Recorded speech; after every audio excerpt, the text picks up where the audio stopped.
a kai ni kotun majalisar ɗinkin duniya mana in ya so sai a yanke min hukunci.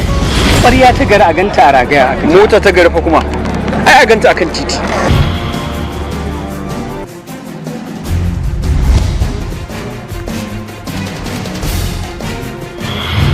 Duk mutumin da zai auri 'yar gidan nan tsatsona jinina to fa gaskiya sai ya kiyaye da dokoki guda uku.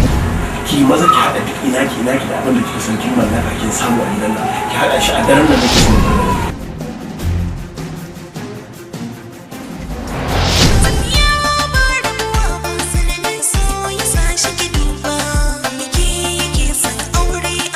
Shi